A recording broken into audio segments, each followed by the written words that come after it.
thank all of you for coming to this class on the morning bell chant, which we do 2 or 3 mornings a week, so I'm sure it's very familiar to all of you. We'll also be looking very briefly at the evening bell chant, which is still done every Tuesday night in our Kansas City group. Isn't that right, Charlie? That's Yeah. yes, that's correct. But we don't do it in our regular practices here. So some of you might not be so familiar with it. The morning bell chant I've laid out here in 8 sections. And I assume that we've read through this and perhaps hope have some questions. But what we'll do is I'll say some brief things about each section and then open it up for questions and comments, starting, well, first with this introductory section about the bell chant in general, that it combines 3 major Buddhist traditions. Vairochana Buddhism, which is based on the Avatar Sutra, which is a monumental sutra, 1,500 pages long, and Pure Land Buddhism, and there are a number of much smaller sutras connected with Pure Land, and of course Zen Buddhism. And we tend to approach our chants simply as perceived sound. But all of our chants, except the Great Dharani, actually have meaning and a lot of very important teachings.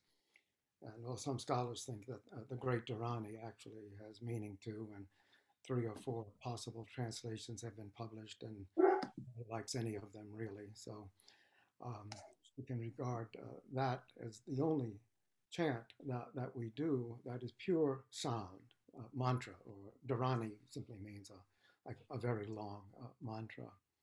So the teaching that's encoded in the morning bell chant is very important, and of course that's what we'll be doing this morning, looking at that. The 3 major traditions, again, Huayan Buddhism, Pure Land Buddhism, and Zen Buddhism. All 3 of these, in terms of the Korean tradition, go back to the 600s, the Common Era. And 2 figures, we've actually had a class recently on these 2 figures, Wisang and Wan Hyo, were responsible for really laying the foundations of Korean Buddhism. And the 2 sutras that they relied the most on are the Avatamsaka Sutra and the various sutras connected with Pure Land practice. So Wisang and Wan Hyo, were good friends. And Wisang actually went to China to study with the great Avatamsaka Sutra master there, and just produced brilliant work on the Avatamsaka Sutra. Wan Hyo stayed in Korea, and he was a little bit of a wild man. But he was most interested in Pure Land Buddhism. And these 2 Buddhist schools, you might say, along with Zen, have been really predominant in Korean Buddhism. So, that's the background the morning bell chant. And I'll pause there for any questions about what I've just said. So I guess that's clear enough. Then let's go on to the first section. Of course, I've made up these sections myself when we do the chant, and it's just straight through. And I've given them little titles. So the bell Gatha. Gatha is a little poem.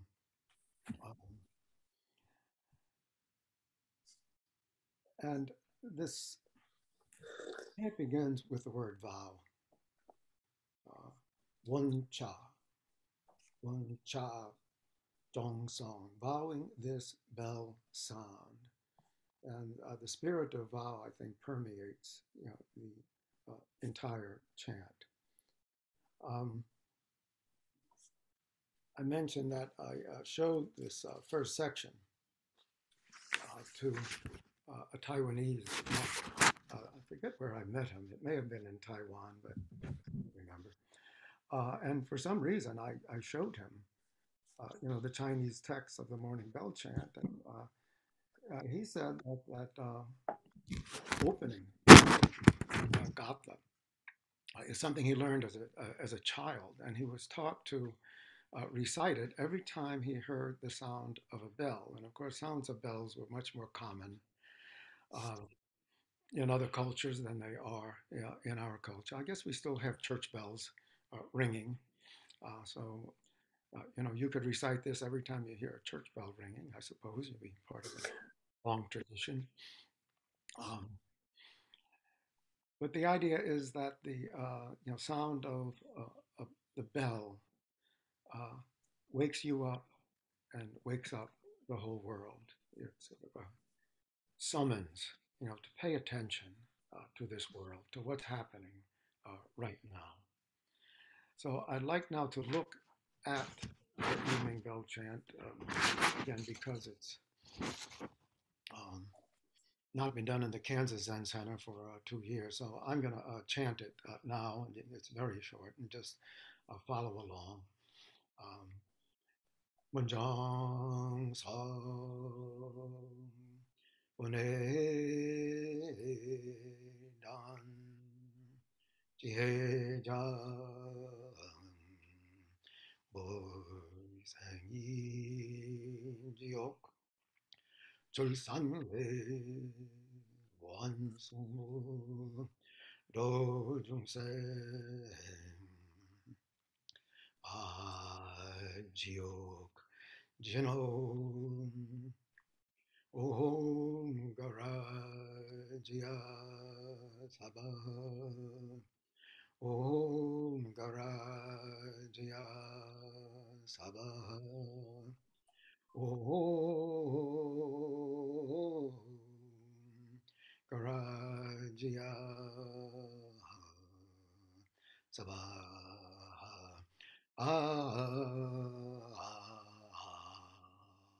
Ah. So hearing the bell sound cuts through delusions. Wisdom appears, bodhi, which is enlightenment, grows. Transcend the three worlds. We vow to become Buddha. We vow to save the many beings. And then we have a mantra which shatters the earth prison. The word for mantra is interesting. You see, that has jinon, the last two words are there. That means true words. Mantras usually don't have any meaning. So they can mean anything. So they are true words. They signify uh, universal nature, you might say, just by the very vibratory quality. Um, some of the language in the evening bell chant corresponds to the four great vows. The Bone Dan, the second vow was Bone Mujin So Wan Dan, Bone. Uh, translated here as delusions, but that's only half of it. So, Bone is how Chinese translated the Sanskrit word klesha. And kleshas are um, psychological and physical problems that we have. Just the whole range. Anything that besets us in a negative way. So we're cutting through all of that. We have to cut through all of that in order to really be able to pay attention and to awaken compassion for all beings. So that's similar to the second vow.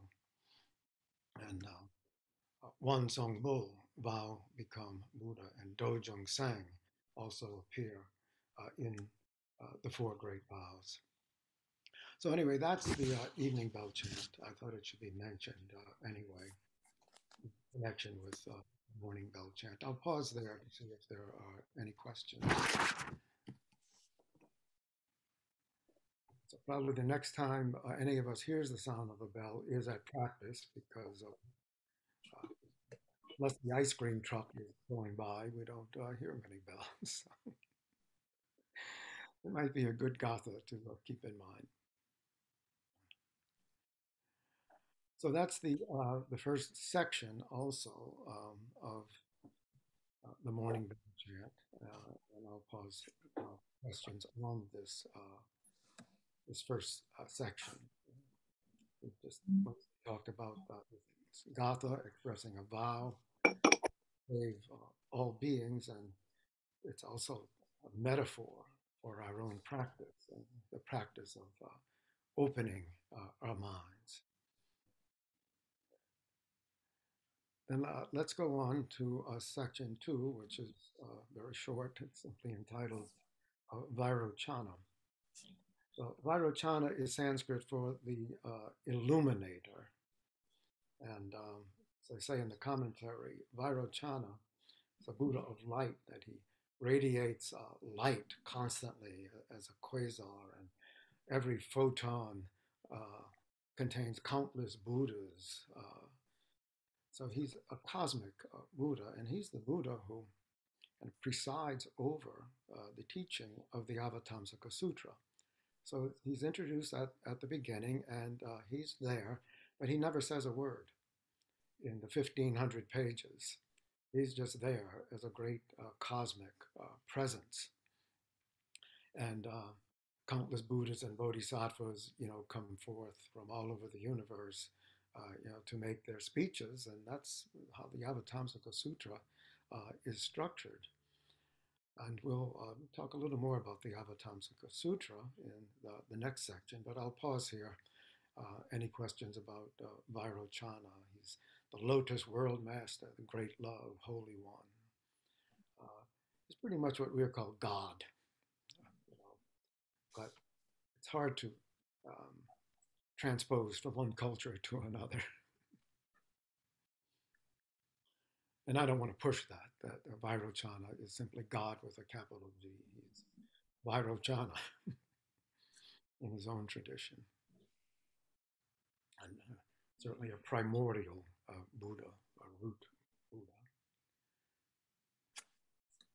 So then let's go on to the next section, which is the Avatamsaka Sutra. And here, we're imagining actually now opening the sutra, the 1,500 pages, and it's in this, it's inscribed on jade, I suppose, the jade scroll.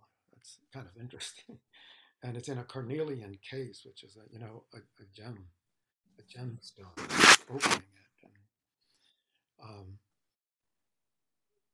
dust, mix, enter, meaning every dust particle interpenetrates.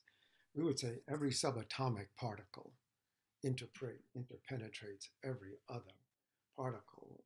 And, quantum physicists do say things like that about the deep structure of the universe. Everything interpenetrates everything else. There's, some instinctive anticipation in this early philosophy of what physicists are now proposing. And we're told that the sutra is 100,095,048 words. Imagine somebody counting them. But obviously, someone did. Probably didn't have a computer, too. How did that person keep track of this? But it's called the one vehicle, the complete teaching. This is it, the Avatamsaka Sutra. And for more on the Avatamsaka Sutra, I refer you to my esteemed colleague, Judy Reutman, who is, I think, for the second or third time teaching a series of classes on the Avatamsaka Sutra. She's taught some at the Kansas Zen Center, and she's going to offer second of two classes online Sangha, I think, coming up. I know the sutra is out on her desk with all these tabs in it. So sometimes I open these up, and see what she's looking at. Um, so anyway, we've now opened the sutra. So the chant is very ceremonial. We have this you know, carnelian box, and we open it up, and this jade scroll, and there it is. And wow, the Avatamsaka Sutra. And then we come what I've labeled here the first poem and the mantra of shattering hell. Uh, and there are going to be three more poems later, and that's why we call it the first poem. It's not the first poem in the Avatamsaka Sutra. Um, about half the Avatamsaka Sutra is in prose, and about half is in verse. And it's set off like that in Thomas Cleary's magisterial translation. So there's a whole lot of poems. Um, and looking at the sutra and the morning bell chant, and we're open. We know that what's coming up is in the Avatamsaka Sutra. It doesn't make sense for it to be anywhere else. We've just opened it, and this poem pops out. If you wish to understand all the Buddhas of past, present, and future, you should view the nature of the universe as being created by the mind alone. Um, so I had, this was the first time I had read the Avatamsaka Sutra. So this is in the morning bell chant, and I know it's from the Avatamsaka Sutra. How am I going to find it? At that point, it hadn't been digitized, and you couldn't just do a search. So I decided, okay, I have to read the Avatamsaka Sutra. And lo and behold, on page 452, I came across this poem. Yes. And to tell you the truth, I never read the remaining 1,000 pages straight through. But I've sampled them a lot here and there for different purposes. Um, I do recommend it. I mean, if you have, time on your hands, read the whole Avatamsaka Sutra. Ask Judy about this. It's really, quite amazing. Um, so this phrase, all things are created by mind alone. Does that mean we make everything up? Maybe it could mean that. Um, but I here in my little commentary say that another way of saying it is that everything is made out of consciousness. Every particle in the universe is conscious and consists of what we call consciousness. I wish I could explain that further. Um, uh, I feel, an instinctive deep connection with it. That's what the whole universe is. It's not, dead, insensate matter. It's completely alive, down to every subatomic particle and cosmic ray. And Charlie has an insight on this. I don't know if it's an insight or just a simple question, but doesn't Taoism have some connection with that? Taoism has some connection with just about everything in Chinese culture. That's for sure. And this is a But oh, more specifically on the thought that you're expressing right now. I understand. I'm just laying the background. We'll see Taoism coming up in this chant, quite a few times. Uh, the first two, the second two poems are very Taoist, and they are nature poems. So I would like to postpone discussion of this until we look at those two poems, which are coming up. Because that's the other, a very prominent strain of certainly Chinese culture. There's no doubt about that, but also of Chinese Buddhism.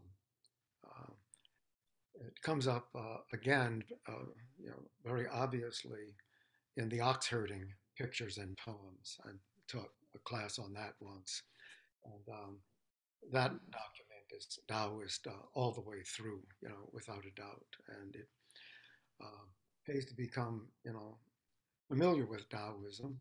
Um, the Tao Te Ching is the classic text, and I co-authored a translation of that along with Stephen Addis and Judy, and it's still available.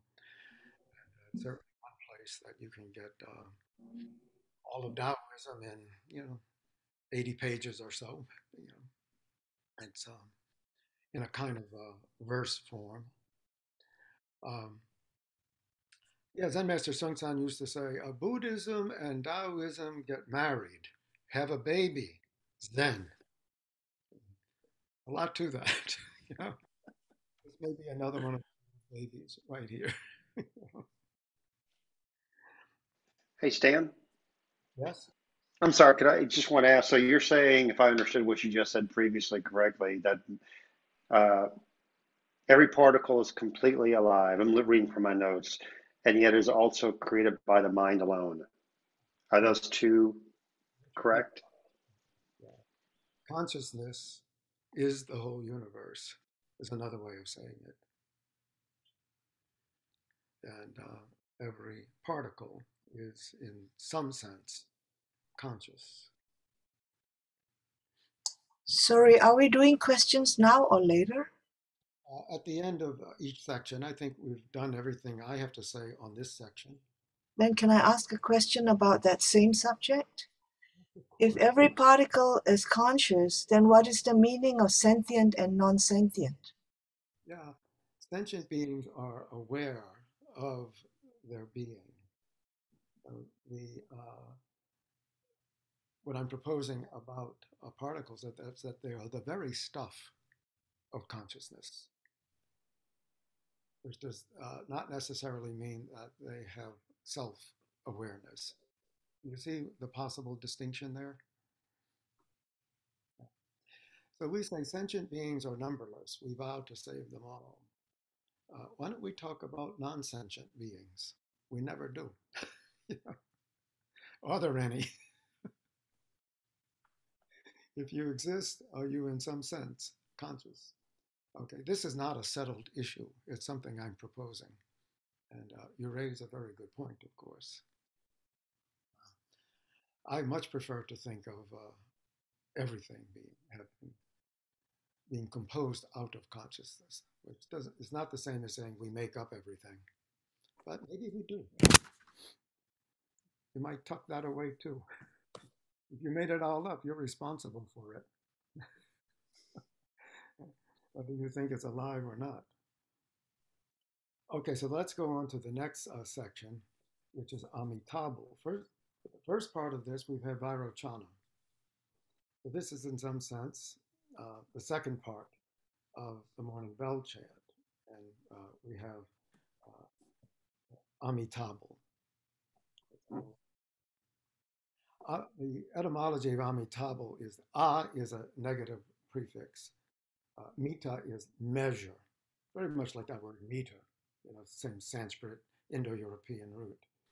And Bul was originally Ba, BHA, which means light, and that's cognate with our PHO words in other Indo-European languages, meaning light. So he was the Buddha of immeasurable or infinite light. I mean, that's what his name means. Now you notice that Vairochana does appear at the bottom of this page in this section. So Vairochana is everywhere. Pyongdong Sana. Sana is really short for Vairochana. Has no fixed place, all over, universal. So here he's kind of paired with, in some way, with the Western Amita. Western because Amitabha, Amita Buddha, established the Western Pure Land.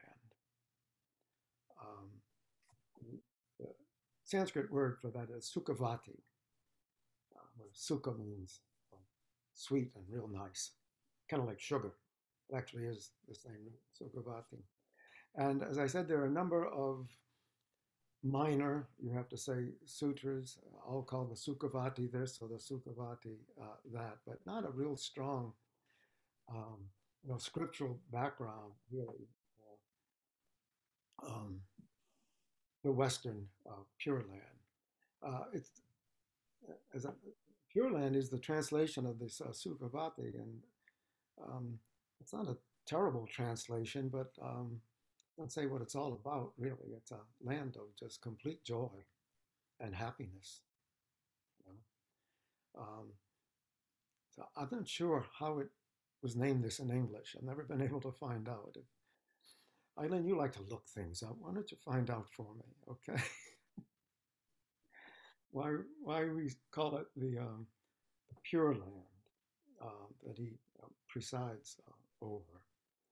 Um, and it's called the Western Pure Land. And as Judy likes to say, it's not west of China or of India or any place like that. It's west of this universe, which is some way of thinking about it. I like to simply think about it as the land of the setting sun, in our sense, really, of west, the sun goes down and that luminosity looks so promising. Of course, you could just as well call it the Eastern Pure Land because we have the same luminous, promising sky in the east. But there's something about the fading twilight. Dawn brightens and then we have this world. But the evening twilight just fading away, like, I want to go there, That may be why, it's called the Western Pure Land. Let me know if you have any other ideas. And here he's simply called the Western Amitabha. It's called the Great Western Teaching Master. Oh, I should point out, I did the word for word translation here, and the making it into a grammatical sentence was done a long time ago by I don't know whom in the early days of the Quantum School of Zen with under Zen Master Sung San's supervision. So that's where these two translations come from. Infinite time, infinite space, thus come Buddha, or Buddha like this is sometimes how Yo-Rei, thus come, is translated. Say Buddha like this. What do you think that means? Buddha like this. Buddha meaning awake. It's like pointing to this moment and this particular point in space-time, you might say, that each of these particular moments in space-time is like this. Another way of stating what I was, suggesting before, that everything is awake, everything is conscious, every moment, every point in space.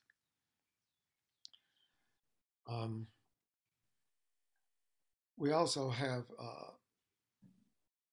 in this section Yomju, which are thought beads, meditation beads. How many of you use meditation beads when practicing? We've got three, maybe four, and counting the sometimes, right?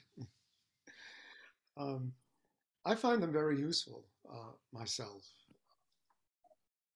Not just for counting how many whatevers you've done. I used to use the 108 all the time for doing prostrations. I don't anymore. And use them just, if your practice is mantra practice, especially, complete a mantra, move a bead. It's one way of doing it anyway. Um, what I'm saying about beads at the end of the second to last paragraph of this page, as we move the beads, each bead corresponds to a yom, a thought moment, a moment of consciousness. So, in this way, you can say that Pure Land and Zen practice are not different. So, we often, how many of you, again, not good, not bad, I'm just kind of curious, uh, have a practice based on mantra repetition? Maybe three of us, maybe four, I don't know. Yeah. So, I've done, Occasion- this has been my practice for a long time, for at least 2 decades. Um, Using either, well, mostly Hua Om Sangjong, um, which is the assembly, means the assembly that heard the Avatar Sutra, which is the subject of this chant, preached, or Kwanzaa Bosal, um, to the usual melody that we use. Kwanzaa Bosal, Kwanzaa Bosal. And I use that melody actually, doing it silently. And I used to just move a bead for each round of Kwanzaa and Bosal, but I stopped doing that. I don't know why. I'm dissatisfied with it. But, when I was doing, I remember, it being strong when I was doing it, and so I just want to mention it as a possible form of practice. Um, My garden mantra. you have a garden mantra Yeah, Kwanseum Bosal. I do it quietly as I dig. when you dig. So, like with each stroke of the shovel, or just Kwanseum Bosal. It's going on in my mind all the time as I dig. you have bodhisattva gardening going on. Wonderful. I want to mention something else on this page because we had a write-in question by someone who can't be here. Um, I say I have always been struck by Zen Master Sun San's translation of Namu as become one, become one with, understanding it as become one with. Namu, become one with. Namu mostly means it means pay homage to, maybe even venerate. It's always in a context like that. Um, and I don't know where he came up with the translation of Namu as become one with. The word in Sanskrit doesn't necessarily suggest that. Pay homage, venerate, praise. It can also mean, it's used in Sanskrit as to take refuge with. Well, I can see if you take refuge with the bodhisattva, you know, maybe becoming one with that bodhisattva, or at least there's a real intimate connection. So I think it's that becoming, that's where he got becoming one with, the idea, taking refuge with. Um, so a deeper meaning of that, it's not so much that we, in reciting Namo Amitabha, go to Amitabha who then saves us, but that we become Amitabha. So chanting the name of a bodhisattva, that's the deepest spirit, I think, that we not that we're praying to a divinity to save us and all other beings, but that we are making a vow to save all beings, and of course, that is the first great vow. Sentient beings are numberless. We vow to save them all. So I think it's in that spirit that we can take Namu, and that's becoming one with the essence of the Bodhisattva who vows to save all beings. So, end of a section. Any questions? Yeah. I'd like to go back to the lines that go thought beats Yeah. and the following line, which is about emptiness is string, nothing but string. Leaves Empty space is string, nothing not string. Those two lines. nothing And, unstrung. sorry? Yeah, emptiness is a string that leaves nothing unstrung. It strings together everything. Okay. So I Yeah, the so first, so I just want to check my understanding of this. Does the first line also refer to connecting it back to everything is made by mind alone? Does that mean that we have all these thoughts and we string them together and make meaning that way? And that is our Dharma world. yeah, you can say that mind makes everything. So if you make everything with a practicing mind, then everything you make will probably turn out to be okay. But if you make everything, say, with a capitalistic mind, which is mostly what certainly our Western culture does, the results might not be quite so good. Yeah. So That is, sorry. every thought, we might think, oh, my thoughts are private, doesn't matter, nobody will perceive them. But I think it might be better to regard not simply everything we say, not simply everything we do, but everything we think as having an effect on this universe. When you begin to move in that direction, at first it can be pretty unsettling. Oh, you know. But I think that's what you're asking about. I mean, that's my response to that issue. Um, so maybe practicing all the time is the best thing we can do, moment to moment. The second thing about the string, Yeah, I hear what you say about emptiness is the string that connects everything. yeah. Did I understand that correctly? Yeah. But lately I've come across this idea in, I guess it's part of quantum science, where they say they visualize the universe as being made of a string, right? String theory. And that the what you hear, in other words, what you perceive, depends on where you put your finger, exactly as if you were playing a violin. Yeah, it's interesting to try to connect contemporary quantum physics with Buddhist philosophy.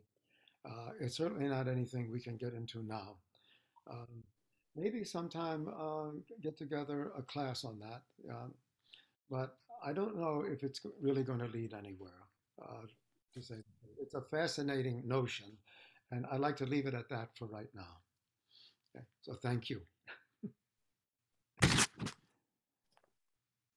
They should Hey, come. Stan. Yes, who is talking? I would, that's Mike. I was just going to ask or take it just, so is the, with the mala, the beads, it's a Oh, string, it's circular. Was there a purposeful sort of idea for the beads to sort of be a manifestation of this sort of cosmic view of the mind stringing thoughts together, or is it just simply practical? It's just beads so you can keep track of things. I think its origin is practical, and as Eileen was saying, sure, you can string together the whole cosmos on your mala. Right. And do it one step at a time. Okay, we're really getting way out there, folks. But that's what this the morning bell chant will do that to you. Actually, leaves nothing unstrung. We have to pay attention to that. Then we have three poems we've had already. Um, and, the first two are nature poems: The Blue Mountain of Many Ridges, and um, The Ocean, Vast Still Extinction, and, No Hindrance, and the beautiful line, Few can see the red crane's head on the pine tree. I just love that. And the second poem, Sitting Silently in a Mountain Temple, Quiet Night, uh, you know, quiet, quiet, still, still, original nature, which is translated as extreme quiet and stillness are original nature. Um, and then the question, why does the western wind shake the forest and one sound of the cold water geese cry, single cry fills the sky? This is beautiful nature poetry. So here we certainly have a Taoist influence. Zen. Of course, again, Buddhism and Taoism get married, have a baby. This poem, babies. So, um, but each poem has the refrain, Namo Amitabha, which you can translate as become one. That Namu again, infinite time, infinite space Buddha. Amita, of course, again means without measure. The mita is the same as meter and related words. But then, the third poem is certainly not. It doesn't betray that. Um, you have the great ocean of vows, if you want, but that seems to be just a metaphor. The third poem translating is vowing together with all world beings, together into Buddha's ocean of great vows to save beings of numberless worlds. Hey, we're getting cosmic again. Yes. You and I simultaneously attain the way of Buddha. And you'll notice that the Buddha way, that Do, and you see the Chinese character, which is recognizable as Dao.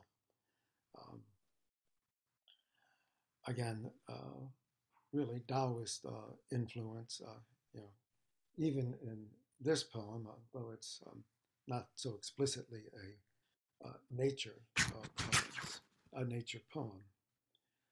It is more a vow. It's very much, like our four great vows: save all beings.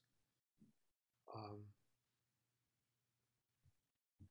Again, strong influence of Taoism on Zen poems composed in China. We think that these poems, maybe 11th, 12th century, that they're just Taoist poems, and boom, let's put them in the morning bell chant, folks. Hard to say when the bell chant, as we have it, was composed. I think its origins are quite early, but maybe it goes back to 11th century or so. It's been chanted in Korea for quite some time. And the Korean version actually has 7 poems. And so one of those extra 4 is another nature poem. And the other 3 are more like, more in the form of vows. I have this book of the complete Korean liturgy. I can't make heads or tails out of most of it, but I managed to look this up and see the other poems and able to figure them out. So again, each poem is punctuated with Namo Amitabha, very strong in the morning bell chant. So we'll pause at that point before going on to the next section. We're getting close to the end. Stan, if you didn't have the coaching from Zen Master Sung San about how to translate Namu Amitabha, what suggestion would come to you about that? Well, the standard translation is paying homage to, revering in some way. That's and paying homage to is at least suggests a presence, with what you're paying homage to, and you're paying homage to whatever bodhisattva or Buddha it is because you want to be like that, they're a role model, and so becoming one, you can see how that would be drawn from the the usual meaning of Namu. Question. Yes. Could you say something about Indra's net with relationship to the string that is strung? Yes. So Indra's net is infinite space, and it consists of an infinite number of intersections forming and there's a jewel at each intersection, and it pervades the cosmos. Uh, so it's a cosmic metaphor, you might say, for the universe. And you can certainly think of that when there's nothing strung, that Indra's net strings together, um, you know, the whole universe. So thanks for I should have brought that up. Thanks, Judy, for reminding me of it.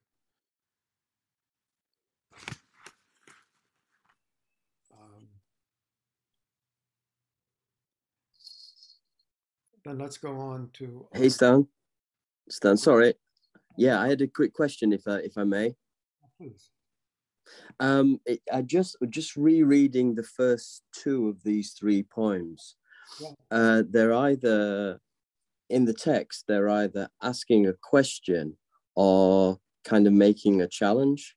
And when I read the translations, they kind of reminded me of Kongons, in a sense.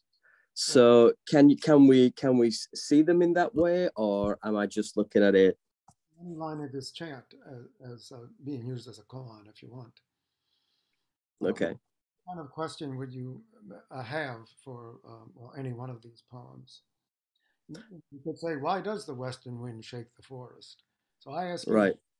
The wind shake the forest.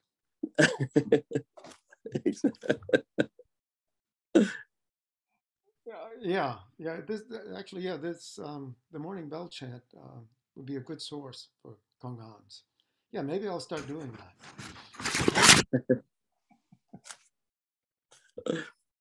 Anything else?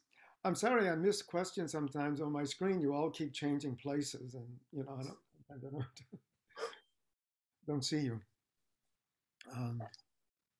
Then the Pure Land. So we're becoming one with the Western Pure Land, a world of utmost bliss. Again, that's what pure means. It suggests it's no one's happy with that translation, but how else can you do it?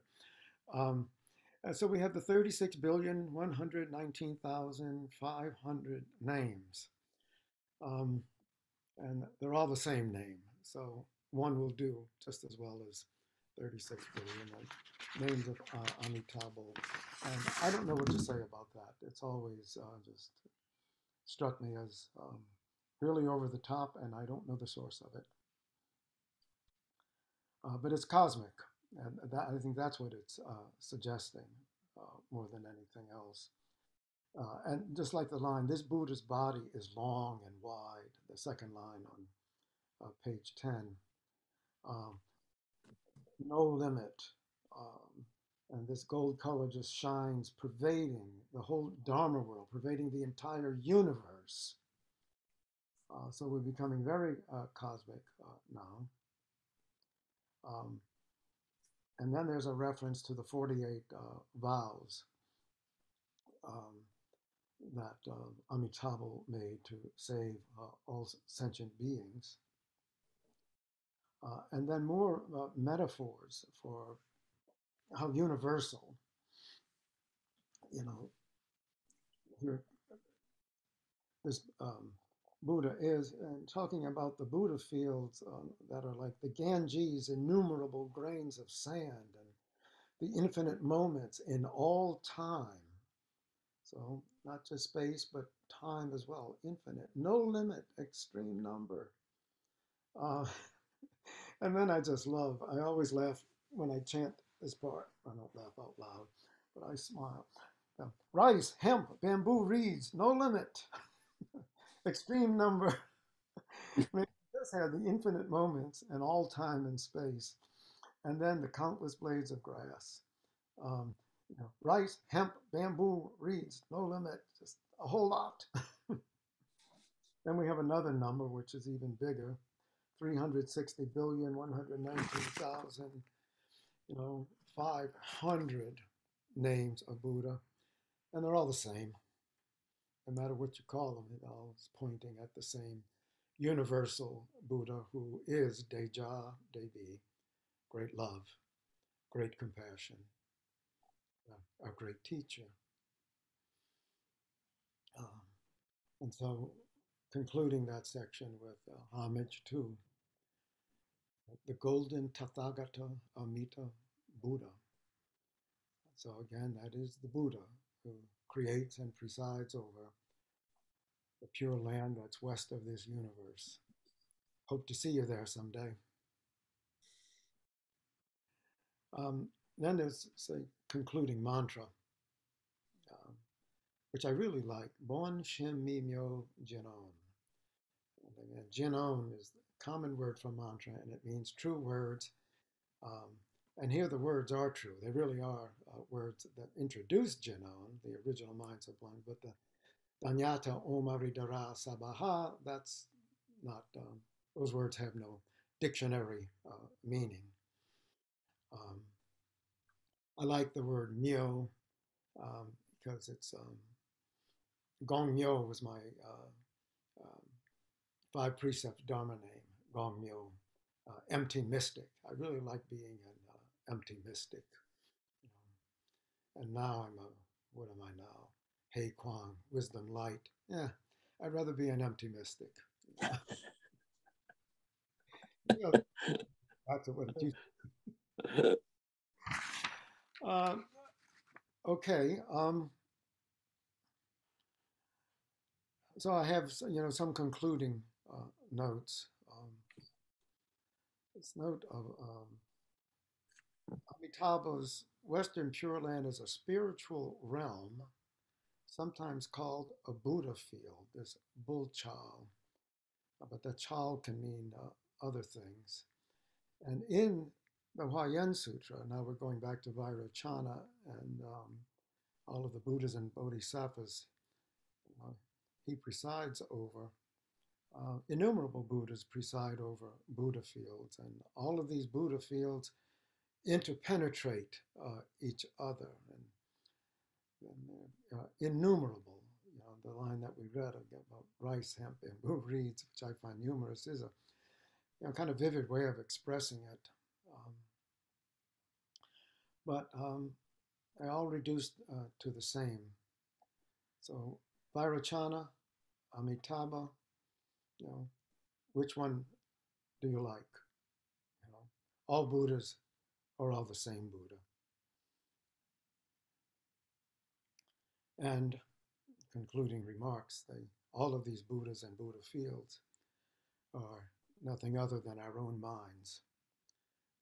And that's driven home in the mantra of original mind's sublimity.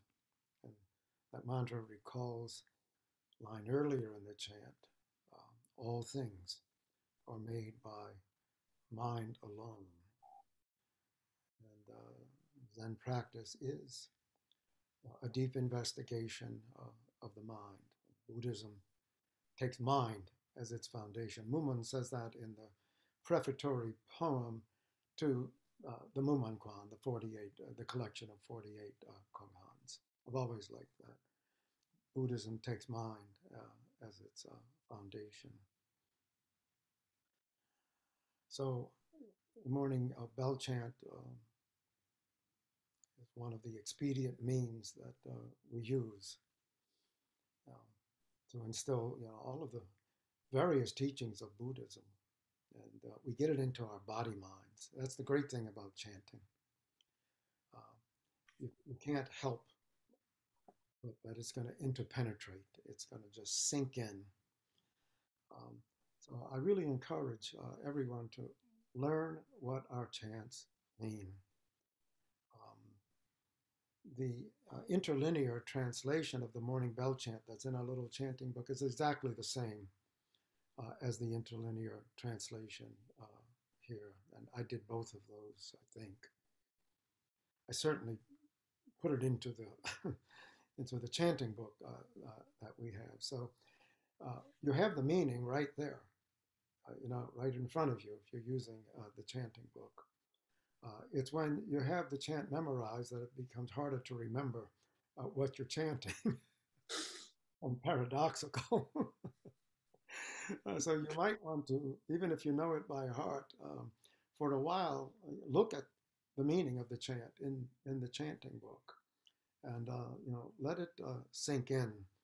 It's an extremely rich text, presenting Buddhist teaching from multiple viewpoints and in ways that just can't help but form your practice, to reform it. And same is true of our other chants. The one that I find hardest to follow is the Thousand Eyes and Hand Sutra. Even though the meaning is right there, it goes so fast. What was that? What was that?